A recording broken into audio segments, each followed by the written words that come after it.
Hello class, it's your teacher.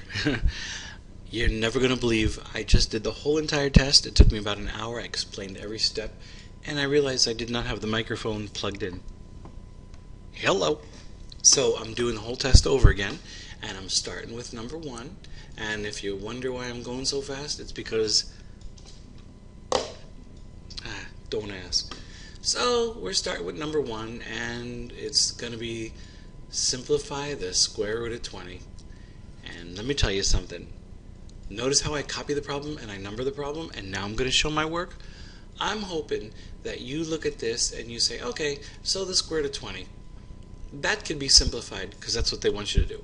And when you think of the square root of 20, you could also think of the square root of 4 times 5. Yeah, I know 20 can also be 2 times 10, but I like the 4 and the 5 because I could take the square root of the 4. I cannot take the square root of 5, but I can take the square root of 4, which is 2. So that's why the 4 comes out and it becomes a 2, because the square root of 4 is a 2. And the square root of 5 just stays. That is my answer. That's it. Number 2. Number 2, they want you to simplify, and you've got the square root of 306 over the square root of, what is that there? 204.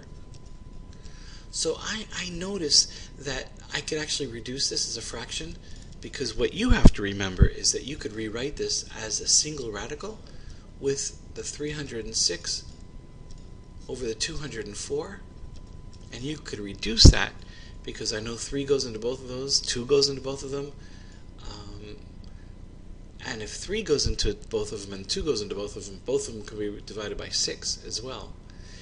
And you got to reduce it, however you reduce it. Anyway, once you reduce that, you know that turns out to be 3 over 2, believe it or not. I'll let you worry about reducing the fraction. Come on, Algebra 2 students. Now, once you reduce 306 over 204 to just 3 over 2, you got to realize it cannot be reduced any further, and you could re-separate them back into the square root of 3 over the square root of 2. But there's one major issue with that answer, and you are not allowed to have that radical in the denominator. Rationalize the denominator. Multiply by the square root of 2. But you got to multiply the top by the square root of 2. And the top, since they're both, the same indices, and you could multiply the insides, you get the square root of 6. But in the denominator, you know the square root of 2 times the square root of itself is just itself. Because the square root of 2 times the square root of 2 is the square root of 4, and we all know the square root of 4 is 2. That's your answer. That's it. You've simplified, you've rationalized the denominator, you're ready to go. Don't get any funny ideas about dividing the 2 into the 6. You can't. The 6 is inside the radical. The 2 is not. Number 3. Yay. Number 3 is solve, and we have a quadratic equation who happens to be missing its linear term. So if you have a quadratic and it's missing the linear term, just solve for x squared. You could add 9 here, add 9 there. The 9's cancel, and you're left with 3x squared equals 12. Divide by 3, and you end up with x squared equals 4. Lot of mercy. How do you get rid of the square? That's right, square root it. But if you square root the left side, you've got to square root the right side, and we know what else we got to put there. Don't be forgetting those square plus or minus. So the square root of x squared is just x, and plus or minus the square root of 4 is just plus or minus 2. You're done. Circled my answer. Number 4. You ready for this? I'm going to change the page. Click. Okay. Number 4 is looking like, okay, so you have the square root of 6 over 4 plus the square root of 2. Now, there's not a whole lot you could do with this problem, except I could tell you, you can't leave it like that because you've got a radical right there in the denominator. You can't have that. And when it's a binomial, the only thing you could do, class, is multiply by the reciprocal. In other words, not reciprocal. What word am I thinking? Oh yeah, conjugate, thanks, I appreciate that. 4 minus the square root of 2. That's the conjugate. Same thing, opposite signs. But if I multiply the bottom, I got to multiply the top by the same thing. And I'll put parentheses around there because I want to make sure I multiply everything. So the numerator really becomes the square root of 6 times 4 minus the square root of 2. Where the denominator, I'm going to fully distribute the 4. I'm going to take the 4, I'm going to multiply the 4 times the 4, that gives me 16. I'm going to distribute the 4 over there to the minus square root of 2. Gives me minus 4 times the square root of 2. Then I'm going to multiply the square root of 2 times the 4, which is going to be plus 4 square roots of 2's. And then I'm going to multiply the square root of 2 times negative square root of 2. That's going to be minus. But what do you think the square root of 2 times the square root of itself is going to be? Just a 2. Because after all, the square root of 2 times the square root of 2 is the square root of 4. And the square root of 4 is 2. Now the beautiful thing about multiplying by conjugates is the fact that, look at those two middle terms, they cancel out. And you're left with 16 minus 2, which is 14.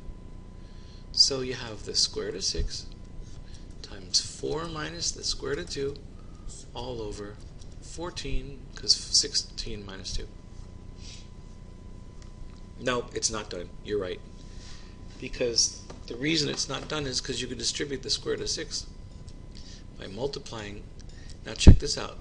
You're going to get the square root of 6 times 4, which is 4 times the square root of 6. But when you multiply that square root of 6 times the square root of 2, you get minus the square root of 12 over 14. Now there's something special about that square root of 12. The square root of 12 really is going to be, let's take that square root of 12 off to the side and let's have a little chat. The square root of 12, you know, is the same thing as the square root of 4 times 3. Now I chose 4 times 3 instead of say 2 times 6 because I could actually take the square root of 4. I can't take the square root of 3. So what's the square root of 4? 2. And you still got the square root of 3 left over. So that square root of 12 turns into this. Let's write it. So I got 4 times the square root of 6 minus 2 times the square root of 3 all over 14. Now you see that 4 right there and that 2 right there? They can both be divided by 2. So factor out the 2. In other words, you write down a 2, put an open parenthesis, and you put 2 times the square root of 6 minus the square root of 3. Because think about it. What's 2 times 2? 4. What's 2 times the negative 1? Negative 2. And it's still over 14, but at this point, what I'm going to do is I'm going to divide. I'm going to say 2 goes into 2 once, and 2 goes into 14 7 times. And 1 times that, and 1 times that, child, please, is still 2 times the square root of 6 minus the square root of 3 all over 7. You're done. Yep.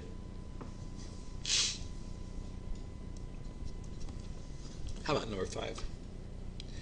Number 5, they're saying if you got negative 7 minus 5 times I, the real number part, which they want you to identify, is just the number right there. And the imaginary number part, the imaginary, is going to be not 5i, just the negative 5. The negative 5, the number in front of I. Yep. And we are up to number 6. So number 6, I think I could fit it right there. You know, number 6 is going to be another quadratic that's missing its linear term. So I got 4x squared plus 20 equals 0.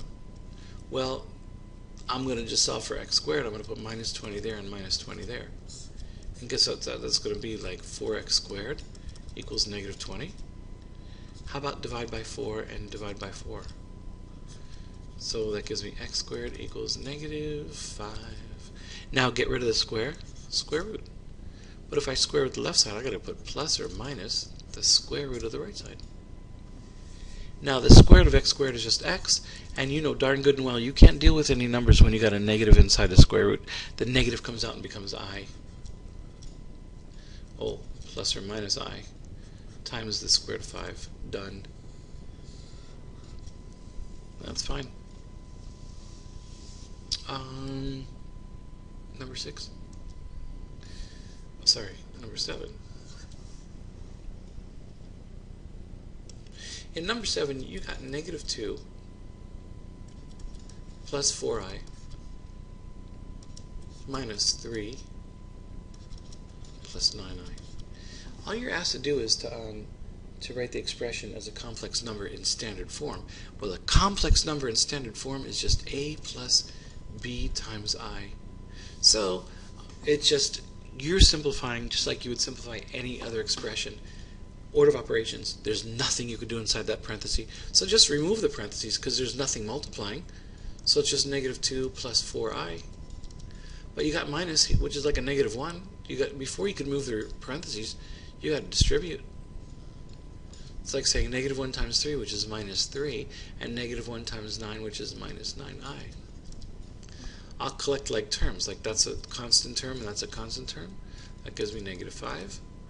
That's an I term and an I term. They're opposite, so I'm going to subtract. Keep the sign at a larger number, and that is my answer in a plus bi form, automatically. Number 8. Number 8's a beauty because you got 3i times the quantity of 6 minus 5i. Distribute. Just distribute. Like 3i times 6, that's right, 18i. 3i times negative 5i, minus 15i squared. Yay. Now, I don't know if you remember this or not, but I'm going to remind you the convention was that I squared equals negative 1, and I equals the square root of negative 1. So, guess what I have right there? I got an I squared, which is negative 1. So really that turns out to be 18i minus 15 times negative 1, which is really plus 15. That's still not the right form. It's got to be an a plus bi. So let's put the 15 first, plus the 18i second. And that is it, the answer in standard form for a complex number. Number 9. I'm going to do number 9. Right, Joe. Let's use green. Number 9. Number 9. We have the quantity of 2 plus 3i. Yep. Times the quantity of 1 minus 4i. Distribute. Distributive property. Some people call it FOIL. Start with the 2. Multiply the 2 times the 1. Yep, that gives you a 2. Multiply the 2 times that. What's that give you? That's right, minus 8i. Then start with a 3i. 3i times 1 plus 3i. 3i times negative 4i. You know what's going to happen. You're going to get negative 12. But I times I is I squared.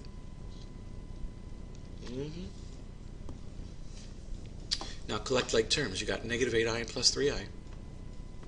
Same add, different subtract. They're different signs, subtract. So I'm going to drop down the 2, and I'm going to say negative 8i is and positive 3i. That's going to be minus 5i.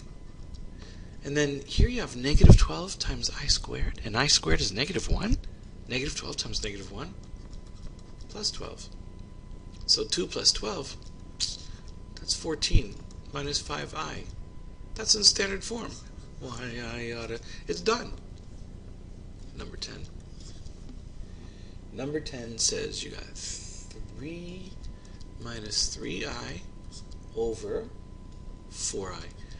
Now, that's terrible because you cannot have an I in the denominator. After all, I is a square root. But if you multiply the bottom by an I and you put a parenthesis around this and multiply the top by an I, you're set. Because all you got to do is get the I out of that denominator. That's going to give you, I'm going to multiply this kind of backwards-ish. I times 3 is 3i. But I times negative 3i? Negative 3i squared, no? Over 4i times I is really 4 times I squared. Basically, you have 3i. Now, what's negative 3 times I squared? That's right. Negative 3 times negative 1 plus 3. Over 4 times I squared. You know that's the same thing as negative 4. I wish I could say you're done, but you're not, because it's not standard form. I'm going to tell you something that my teacher told me when I was your age. Teacher said, when you got a negative on the denominator, put a parenthesis around the numerator, take the negative away, and move it to the top. And distribute. No problem. Then you're looking at negative 3i minus 3 all over 4. But it's still not standard form, so what I'm going to do is switch the order, and I'm going to call it negative 3 minus 3i all over 4. Because I just switched the places. And now I'm going to separate them, because negative 3 minus 3i all over 4 is identical to negative 3 over 4 minus 3 over 4 times I. That's a plus bi form. That's what I'm talking about. Yeah. Now, that's number 10. We're going to go on to number 11. Oh.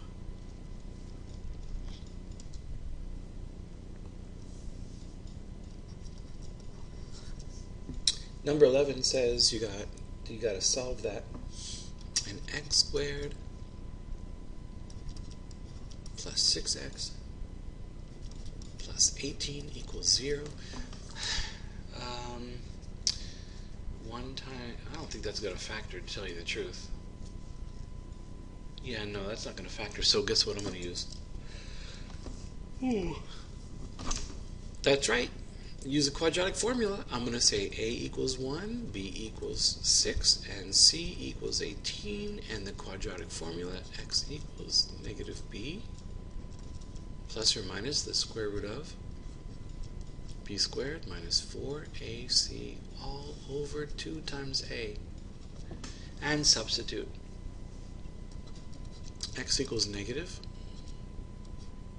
6 plus or minus 6 squared minus 4 times a times c, which is 18,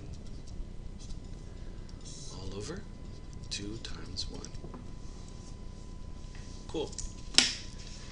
Simplify. You got calculators. Simplify. If you don't have a calculator, you should be using one. Trust me, make your life a lot easier. 6 squared, 36. Negative 4 times 1 times 18 is going to be minus 72. Yeah, over 2 times 1, which is 2. Now x equals negative 6 plus or minus the square root of negative 36 over 2. Yep. Now the nice thing about this is, well, no, wait a minute, you cannot deal with negatives inside the square root. Get rid of the negative, it comes out and becomes an I, but also, what's the square root of 36? Yup. So guess what that's going to look like? Negative 6 plus or minus 6i all over 2. Now if you want, you could separate those. So you got x equals negative 6 over 2 plus or minus 6 over 2i. That's how you could separate them, and then reduce. Like negative 6 divided by 2, that's right, negative 3, plus or minus 6 divided by 2, 3 times I. That is done. Number 12. Oh, number 12 says, find the value of c that makes this a perfect square trinomial. And I know you could do this because that's the same thing as when you're completing the square. You take b over 2 squared. In this case, b is negative 8 over 2, and it's going to be squared. Well, we know negative 8 divided by 2 is negative 4, and when we square the whole thing just becomes a 16. So guess what c equals? That's right. Number 13. Okay, solve by completing the square. You got x squared minus 2x minus 8 equals 0. Completing the square means that, well, you know, it would be a really good idea for you to take out your notes and look at your notes and look at the steps, because the first step is, I want you to be able to group the x terms together on one side and move the constant to the other side. So basically plus 8 plus 8. And that's it. Once you have the x terms in a parenthesis and the constant on the other side is the equal sign, we're going to do the plus blank on the left side and plus the same blank on the right side. You're going to take half of that, negative 2 over 2, half of that, square it, which becomes 1, so that's a 1. And 1 times 1 is 1, so that's going to be a 1. I don't know if you know this or not, but when you took half of that, 2, and squared it, you got a perfect square trinomial. You factor it. In other words, it's the square root of the first term. Now, what's the square root of x squared? Just x. You use that first sign right there, which is a minus, and you take the square root of the last term, which is 1. But what are you supposed to do to it? Square it. And that equals 8 plus 1, which is going to give you a 9. Now I wish you could just add 1 to both sides, but you got to get rid of that square. So we square root that side, then we have to go plus or minus the square root of that side. Now we know the left side is going to be x minus 1, and the square root of 9 is easy, it's just plus or minus 3. Yep, that means x minus 1 equals 3, or x minus 1 equals negative 3. Solve both. Add 1, x equals 4.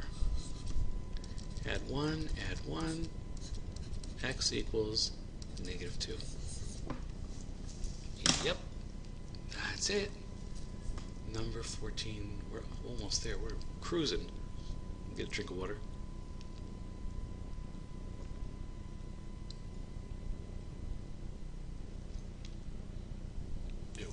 Okay, number what now? Oh. Number 14.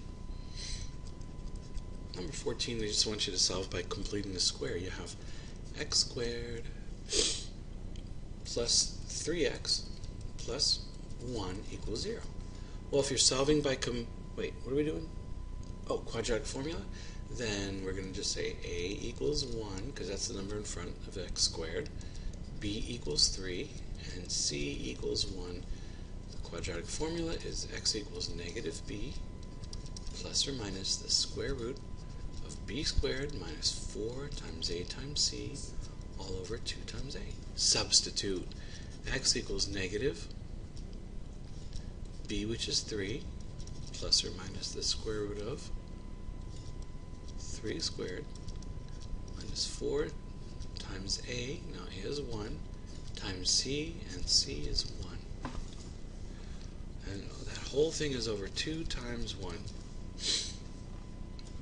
Simplifying further gives us negative 3, plus or minus the square root of, that's going to be a 9, minus 4 over 2.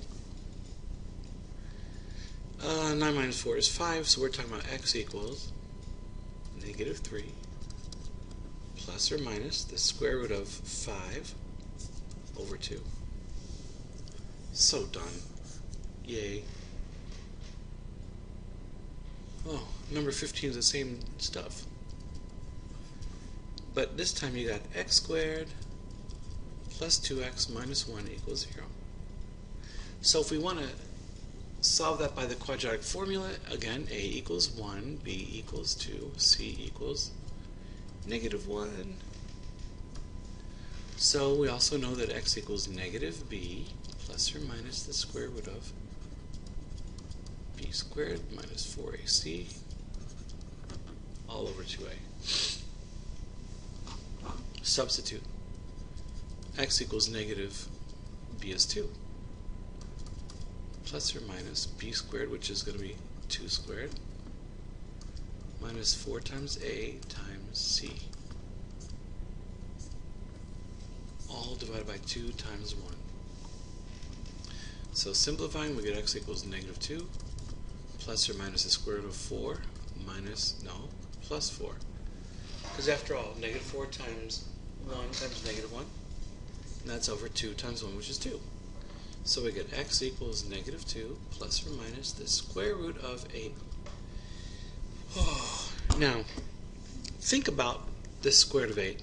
The square root of 8 is the same thing as taking the square root of 4 times 2. Now, while you cannot take the square root of 2, you could take the square root of 4, which is a 2. So that comes out and becomes a 2. And you're left with the square root of 2 over inside the square root. So we're going to say x equals, oh, don't forget the 2 down there. X equals negative 2 plus or minus, that's right, 2 times the square root of 2, all over 2. And if you don't know what to do, we can actually separate those if you don't know what to do.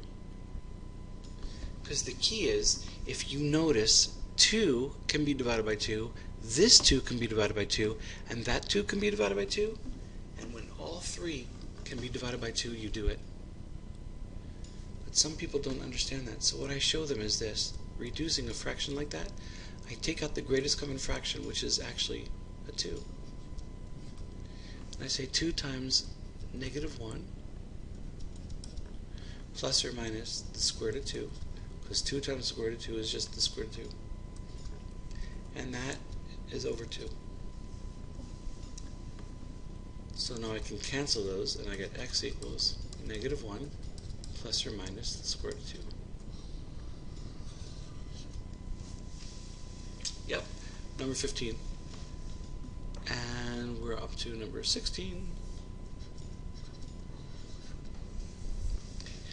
Number 16 is, find the focus of the parabola. Y equals 16x. Okay, smart. Y squared equals 16x. Oh, by the way, the y is squared, so we know this is a horizontal parabola, and the vertex is at the origin. Since there's no number being added to y or added to the x, the vertex is at the origin. And since that value is positive, and this is a horizontal parabola, it's going to be horizontal to the right.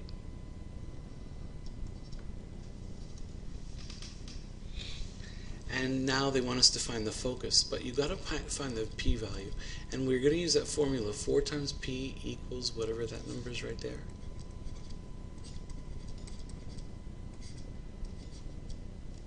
So dividing by 4, we get p equals 4. That p-value tells you the distance from the vertex to the focus. And since it's to the right, it's positive, it's to the right, so you go 1, 2, 3, 4.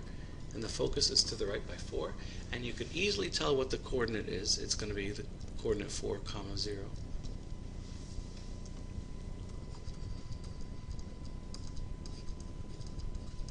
Done. Number 16. Now number 17. We got y squared equals negative 4x. By the way, the y is squared, so it's horizontal. Since that's negative, it's horizontal to the left. So I'm going to draw a quick parabola whose vertex is at the origin, and it opens to the left.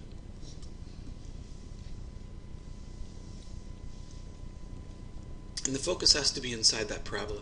As a matter of fact, if we take 4p and set it equal to negative 4, we divide by 4, we find out that p actually equals negative 1, man. That means if you start at the origin, you go 1 unit to the left, negative 1, there is the focus. But if you went 1 unit to the left to get to the focus, you got to go 1 unit to the right to get to the directrix. Because the directrix is equal and opposite distance from the vertex to the focus. Now that's 1 unit to the left, so guess what? This is 1 unit, so it goes through 1. And do you know the vertical lines where it just goes through a number? Y equals 1. No, it's a horizontal line. This directrix is perpendicular to the parabola. Is that horizontal or vertical? Yeah, it's vertical. And all vertical lines are in the form of x equals. Horizontal line, x equals 1. So our directrix is in the form of x equals 1. The focus is the point whose coordinate is negative 1 on the x, comma, 0 on the y. Negative 1, 0. Right there. Caramba. Number 18. do number 18 right, Sean? Okay, for number 18 we have x squared equals 12y, and since the x is squared, we know it's a vertical parabola, and since that's positive, it's vertical up. I'm going to draw a picture of that. Its vertex is at the origin. It goes up.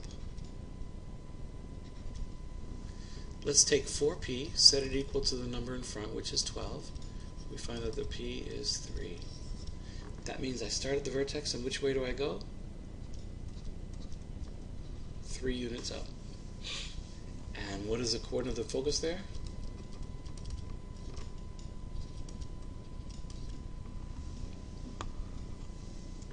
You're going 3 units up, so the coordinate of the focus is 0, 3. Now if I'm looking for the directrix, which I am, I know that I went 3 units in the upward direction to get to the focus. That means I got to go 3 units in the downward direction to get to the directrix. And what's the equation of all horizontal lines this time? That's right, y equals. And what did y equal to? Negative 3.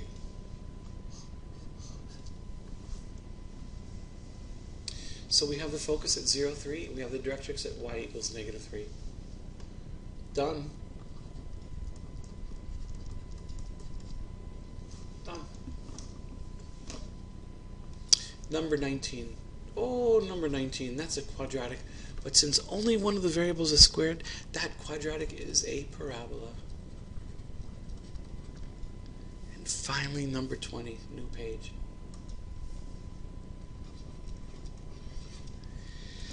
Oh, they give you y squared plus 4x equals 0, and they give you x plus y equals 1.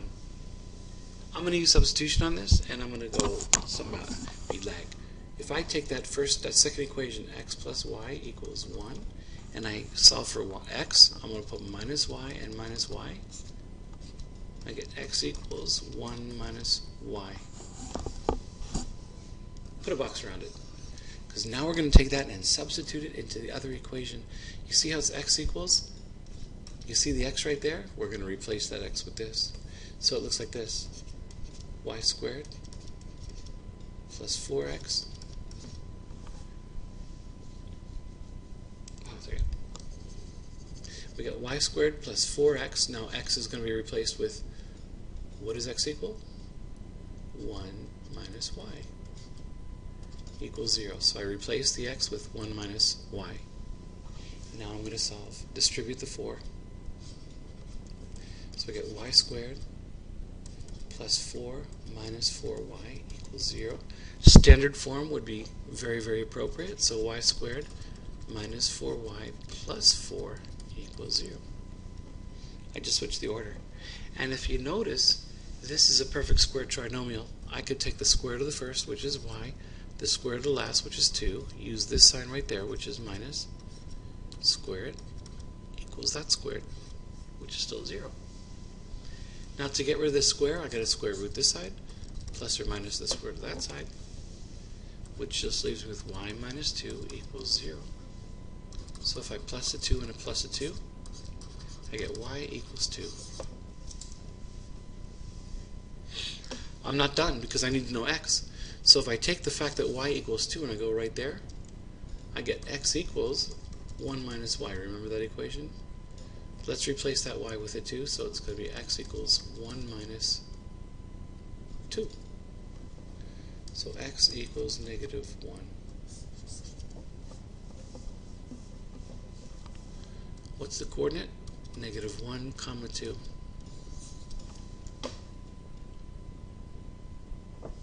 It's the only point of intersection. So I really wish you the best. If you have any questions, see me during class, after school. I'll be available. And work really hard. Copy the problem, show your work, circle your answer. I think you'll be fine. So thank you, and I'll talk to you later.